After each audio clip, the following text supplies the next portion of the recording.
got much, but when she come here when with the times have all been spent. She ain't broken, but she's badly bent.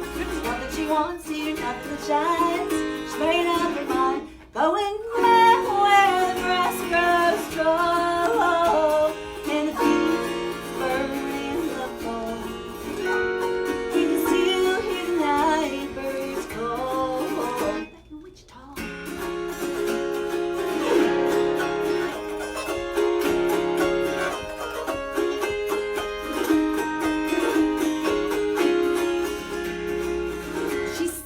All my time, well, I ain't got much to show.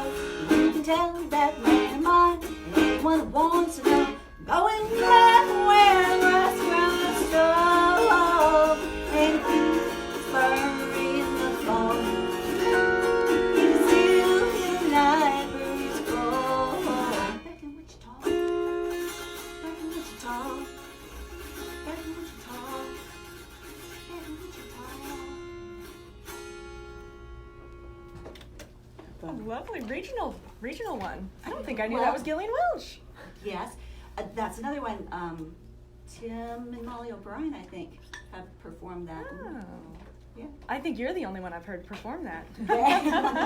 You know, I'm always kind of a little bit left of center. I play a unique instrument and I have a bit of a unique history, but you get what you get. Well, I like it. So around your house, you sit around and sing and play all the time? No, not all the time. A lot of the time. Seems like most of the time. A good deal of the time now, but Amanda was actually there when we did our very first re-entry back into music. Right. The human rights. Yeah, the HRC annual fundraiser Yes, they do. 2 years ago, I think.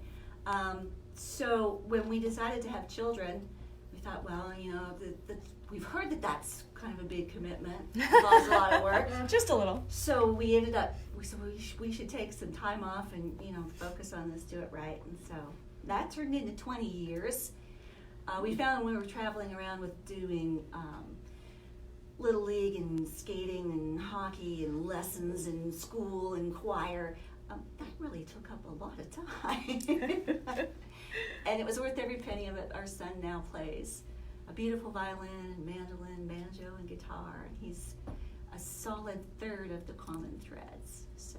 And your daughter's real musical too, right? She's musical. She has written some of her own material that I absolutely love, not because it refers to me, but it does. And she's going to be graduated next Friday with honors, a psychology degree from Mo State in Springfield. So very proud of her. And she's moving home. So the trio may be expanding to a quartet again. I look forward to seeing that. And sing some of her songs. Yes. Yay. She's recorded some of them. And right. yeah, now that she has more time, hopefully, available, maybe we can fill that with even more music.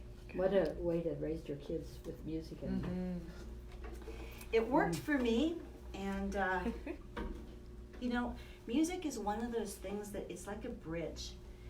Sometimes the different generations have a hard time connecting, not because our spirits are different, but just because the language that we use, the circumstances are different.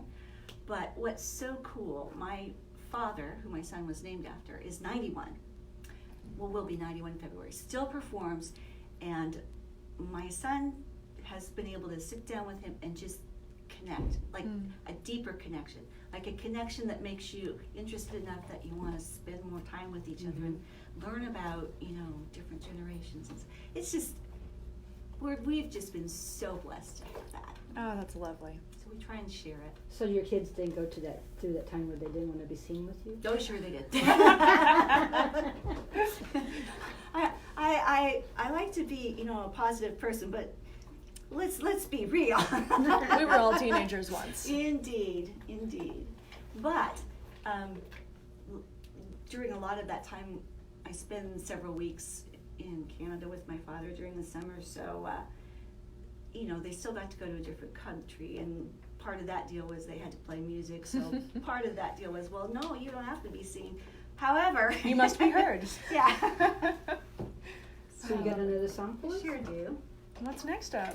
Now this one, surprisingly enough, you may not have heard. This song was the songwriting contest winner at the Kerrville Folk Festival in 1996-ish. Tanya Savory, I followed her for a while. The last time I knew about a release was around 2000, so I don't know what she's doing on, but she was on the Oh Sister Bluegrass tapes, which is where I learned this one from. Great. Kind of just speaks to me. All right.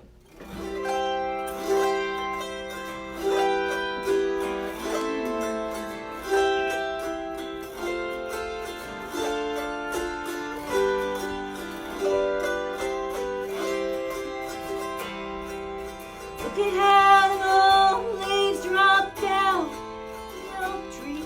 That's the reason they call the season fall.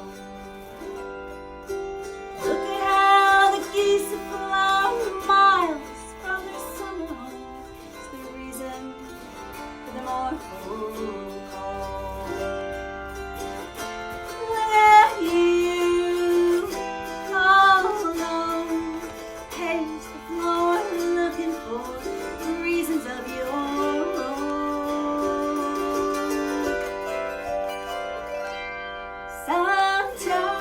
Sometimes it just goes on by, and we find no rhyme for falling out of line.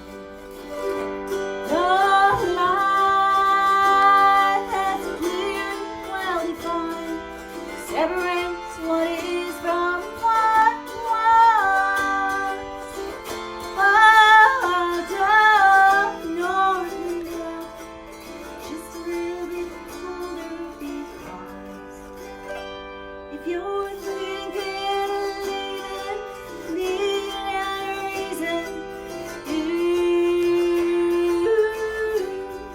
that's reason enough.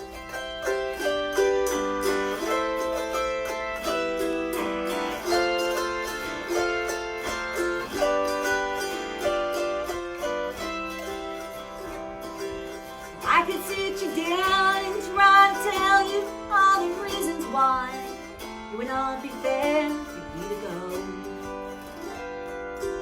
You could sit there and agree, but I would not keep you here with me.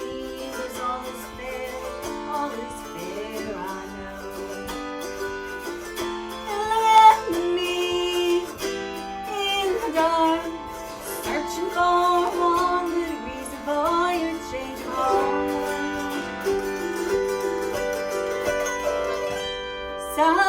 Sometimes it just goes on by, and we find no rhyme for falling out of love. No lines clear and well defined separates what is from what was. Whoa, down north and low, just a little bit colder because if you're thinking leaving, need a reason, that's reason enough.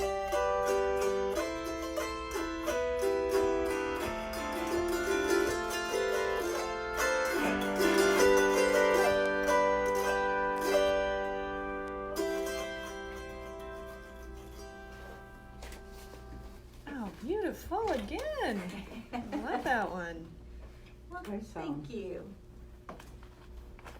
I was watching you tap your toes during the last two songs and couldn't help but notice these fantastic shoes that you're wearing. Yes. I know you on the radio can't see these, but they have this beautiful brocade and a kitten heel, and they look like they stepped out of a Victorian magazine of some sort.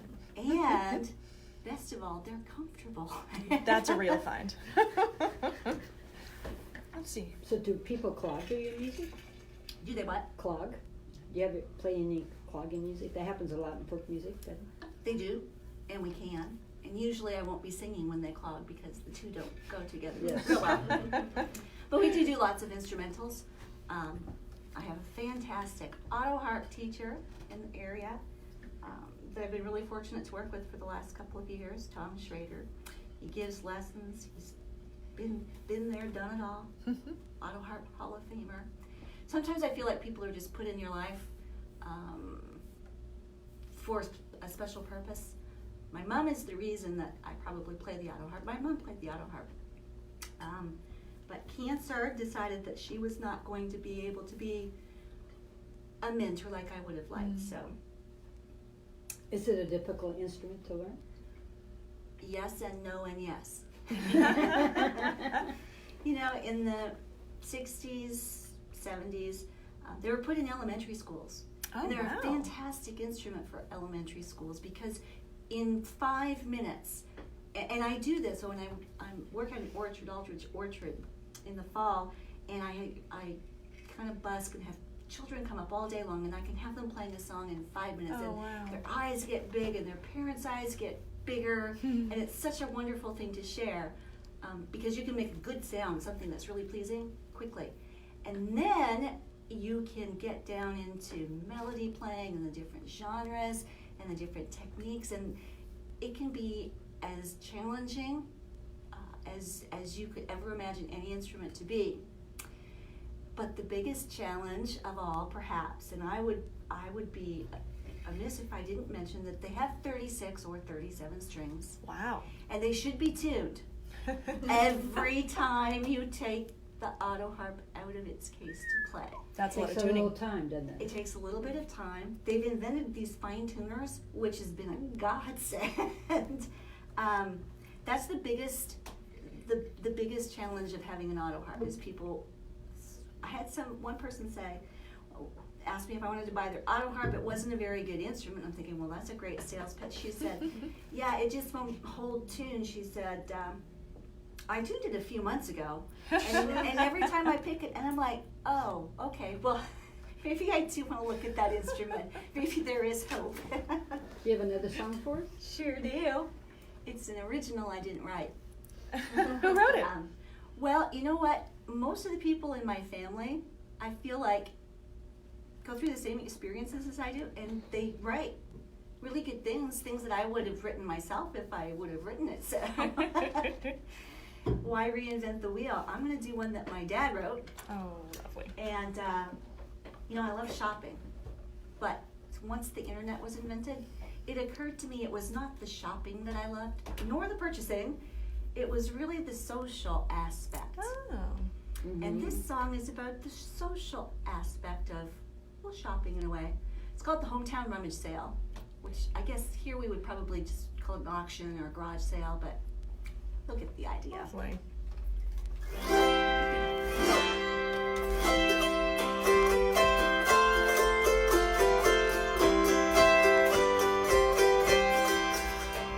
Was a rummage sale